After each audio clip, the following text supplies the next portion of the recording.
Doctor ने जिसे भिखारी समझकर गाल पर तमाचा मारा, अगले दिन वही औरत लाल बत्ती वाली गाड़ी से उतरी तो पूरे अस्पताल के होश उड़ गए। यह कहानी सिर्फ एक थप्पड़ या बदले की नहीं है, यह कहानी है उस अहंकार के जो इंसान को अंधा बना देता है, और उस न्याय की जो देर से ही सही लेकिन आता जरूर है। दोपहर की चिलचिलाती धूप थी, जिला अस्पताल के बाहर मरीजों की लंबी कतार लगी थी, चारों तरफ दवाइयों की गंध और लोगों के कराहने की आवाज़ें आ रही थी। इसी भीड़ में एक कोने में बैठी थी लगभग 55 साल की एक महिला।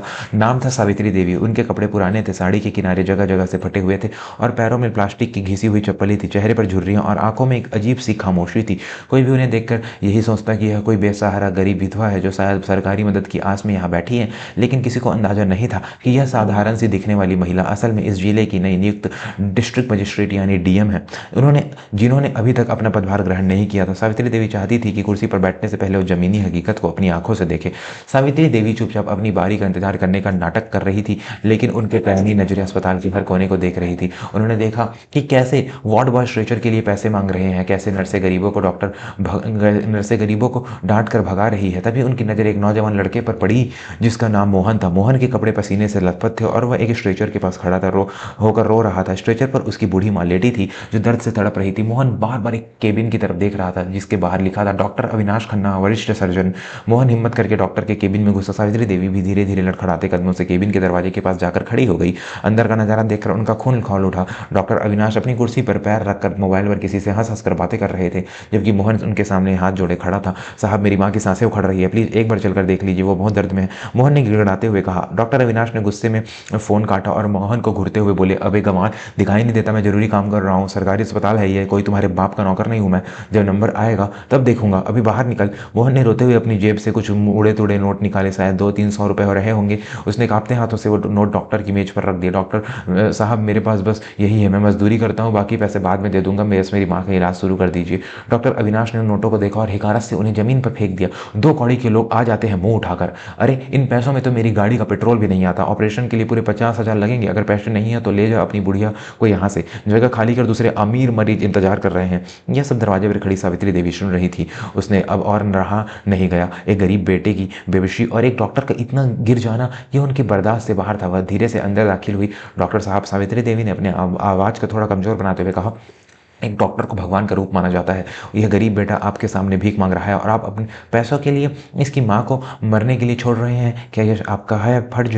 डॉक्टर अविनाश ने सावित्री देवी को ऊपर से नीचे तक देखा। उनकी फटी साड़ी और धूल भरे पैरों को देखकर उसके चेहरे पर घमंड की हंसी आ गई। वो अपनी कुर्सी से खड़ा हुआ और सावित्री देवी के करीब आया। तू कौन है रे बुढ़िया, बड़ी समाज सेविका बन रही है, खुद के पास तो पहनने को ढंग के कपड़े नहीं है और मुझे कानून सिखाने चली है। जानती है मैं कौन हूँ? इस जिले का सबसे बड़ा सर्जन हूँ, मेरी मर्जी के बिना यहाँ पत्ता भी नहीं हिलता। सावित्री देवी ने उनके आंखों में आंखें डालकर शांत स्वर में कहा, पद और पैसा इंसान को बड़ा नहीं बनाता डॉक्टर साहब, उसका धर्म कर्म बड़ा बनाता है। याद रखिए, वक्त बदलते देर नहीं लगती। आज आप जिस कुर्सी पर बैठकर इस गरीब को दुत्कार रहे हैं, कल वही कुर्सी आपसे छीन भी सकती है। यह बात डॉक्टर के अहंकार को चुभ गई। उसे लगा कि एक भिखारी जैसे दिखने वाली औरत उसका अपमान कर रही है। गुस्से में आकर उसने आव देखा ना ताव सावित्री देवी के कंधे पर जोरदार धक्का दे दिया।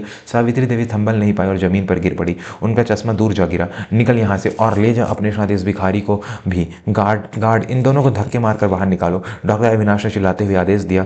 दो हट्टे कट्टे गार्ड अंदर आए और उन्होंने मोहन को कॉलर से पकड़ा और सावित्री देवी को बाहर से घसीटते हुए अस्पताल के गेट से बाहर फेंक दिया। मोहन अपनी माँ को स्ट्रेचर के पास बैठकर फूट फूट कर रोने लगा। सावित्री देवी ने अपने कपड़ों से धूल झाड़ी, अपना टूटा हुआ चश्मा उठाया और मोहन के सिर पर हाथ रखा। बेटा तू रो मत, ऊपर वाले के घर देर है अंधेर नहीं, तू अपनी माँ का ख्याल रख, मैं वादा करती हूँ कि कल सुबह तक तुझे इंसाफ मिलेगा। इतना कहकर सावित्री देवी वहां से चली गई। दोस्तों, आगे क्या हुआ यह जानने से पहले अगर आपको लगता है कि गरीबों के साथ ऐसा व्यवहार करने वालों को कड़ी सजा मिलनी चाहिए तो अभी हमारे चैनल को सब्सक्राइब करें और बेल आइकन दबाएं। आपका एक सब्सक्राइब हमें ऐसी कहानियां आप तक लाने की ताकत देता है। सावित्री देवी वहां से सीधा एक सुनसान जगह पर गई जहां उनकी सरकारी गाड़ी और उनका ड्राइवर उनका इंतजार कर रहा था। ड्राइवर ने जब मैडम का ऐसी हालत देखी, उनके बाल बिखरे हुए और साड़ी पर मिट्टी लगी हुई, तो वह घबरा गया। मैडम, यह का हाल बना रखा है आपने, क्या हुआ? ड्राइवर ने पानी की बोतल बढ़ाते हुए पूछा। सावित्री देवी ने चेहरा धोया और गाड़ी में बैठते हुए सख्त आवाज में बोली, कुछ नहीं रमेश, बस आज देख लिया कि मेरे जिले में दीमक कहाँ लगी है। अब इस दिमाग को जड़ से मिटाने का वक्त आ गया है, चलो बंगले चलो।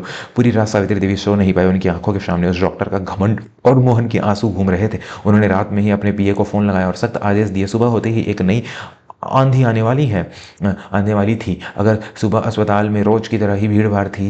डॉक्टर अविनाश अपने केबिन में बैठे चाय की चुस्कियां ले रहे थे और स्टाफ के साथ हंसी ठिठोली कर रहे थे। उन्हें कल की घटना याद भी नहीं थी। गरीबों को बेइज्जत करना उनके लिए रोज की बात थी। तभी अचानक अस्पताल के बाहर सायरन की तेज आवाजें गूंजने लगी। एक नहीं, दो नहीं, बल्कि चार चार पुलिस की जीप और बीच में एक चमचमाती हुई लाल बत्ती वाली गाड़ी अस्पताल के गेट पर आकर रुकी। अस्पताल के कर्मचारियों में हड़कंप मच गया। अरे ये तो डीएम साहब की गाड़ी है, आज अचानक छापा कैसे पड़ गया? लोग आपस में फुसफुसाने लगे। पुलिस के जवान फौरन गाड़ी से चारों तरफ तैनात हो गए। डॉक्टर अविनाश भी घबराकर अपने केबिन से बाहर आए। गाड़ी का दरवाजा खुला। सबसे पहले एक कड़क वर्दी वाला सुरक्षाकर्मी बाहर निकला और फिर उतरी जिले की नई डीएम सावित्री देवी। लेकिन आज वो फटी हुई साड़ी में नहीं थी। आज उनके बदन पर एक कड़क कॉटन की साड़ी थी, आंखों पर नया चश्मा और चेहरे पर एक ऐसा तेज था जिसे देखकर अच्छे अच्छे के पसीने छूट जाए। उनके पीछे पुलिस कप्तान और स्वास्थ्य विभाग के बड़े अधिकारी चल रहे थे। सावित्री देवी ने अस्पताल के अंदर दाखिल हुई। कॉरिडोर में सन्नाटा छा गया। जो कर्मचारी कल गरीबों पर चिल्ला रहे थे आज वो सिर झुकाए खड़े थे। सावित्री देवी की नजरें किसी को ढूंढ रही थी। वो सीधे जनरल वार्ड की तरफ गई। वहां मोहन अपनी मां के पास बैठा था जो अभी दर्द में थी क्योंकि उनका इलाज नहीं हुआ था। डीएम साहिबा को अपनी ओर आता देख मोहन डर गया। वह खड़ा हो गया। सावित्री देवी ने उसके पास जाकर नरमी से पूछा, बेटा इलाज शुरू हुआ या नहीं? मोहन ने रोते हुए ना में सर हिलाया। यह देखकर सावित्री देवी का गुस्सा सातवें आसमान पर पहुंच गया। वो मुड़ी और कड़क आवाज में बोली, कहाँ है डॉक्टर अविनाश खन्ना? उन्हें तुरंत मेरे सामने पेश किया जाए। कुछ ही पलों में डॉक्टर अविनाश दौड़ते हुए वहां आए। उनके माथे पर पसीना था और हाथ कांप रहे थे। उन्होंने झुककर नमस्ते क्या, गुड मॉर्निंग मैडम, स्वागत है आपका। मुझे बताया होता तो मैं। सावित्री देवी ने हाथ के इशारे से उन्हें चुप कराया। उन्होंने अपनी आंखों से वो काला चश्मा हटाया और डॉक्टर अविनाश की आंखों में घूरते हुए पूछा, डॉक्टर साहब क्या आप मुझे पहचानते हैं?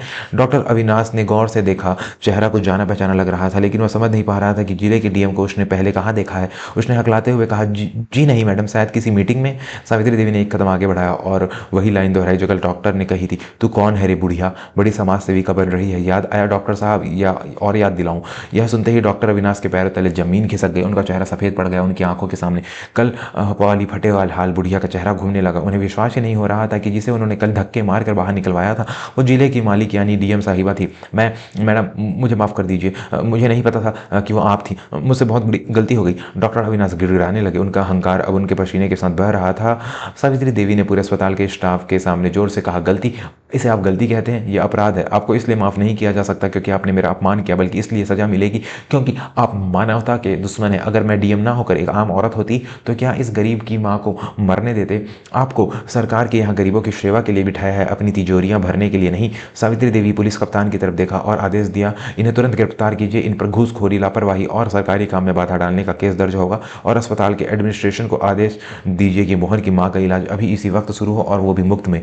अगर इनकी जान को कुछ हुआ तो इस अस्पताल के सुपरिटेंडेंट भी अपनी नौकरी से हाथ धो बैठेंगे। पुलिस ने सबके सामने डॉक्टर अविनाश को हथकड़ी पहनाई। जो डॉक्टर कल खुद तक भगवान समझ रहा था कल खुद को, आज वो मुजरिम बनकर सिर झुकाए खड़ा था। मोहन की आंखों में आंसू थे लेकिन आज ये आंसू खुशी के थे। वह दौड़कर सावित्री देवी के पैरों में गिर पड़ा। मैडम आप मेरे लिए भगवान बनकर आई हैं। सावित्री देवी ने उसे उठाया और कहा, उठो बेटा, भगवान ऊपर वाला है, हम तो बस जरिया हैं। आज के बाद तुम्हें यहाँ आए किसी भी मरीज को डरने की जरूरत नहीं है। उस दिन सावित्री देवी ने सिर्फ एक डॉक्टर को सजा नहीं दी बल्कि पूरे सिस्टम को हिलाकर रख दिया। उस घटना के बाद से उस जिले के किसी भी अस्पताल में किसी गरीब को पैसे के लिए लौटाया नहीं गया। डॉक्टर और कर्मचारी अब मरीज में भगवान देखने लगे थे क्योंकि उन्हें डर था कि न जाने किस भेष से सावित्री देवी आ धमके। दोस्तों कहानी के इस मोड़ पर आपसे एक छोटी सी गुजारिश है, अगर आपको सावित्री देवी का यही हिसाब पसंद आया तो वीडियो को लाइक करें और हम बहुत मेहनत से आपके लिए ऐसी कहानियां लाते हैं, सब्सक्राइब भी करें। इस कहानी से हमें यह सीख मिलती है कि कभी भी किसी को उनके कपड़ों या उनकी हैसियत से नहीं आंकना चाहिए।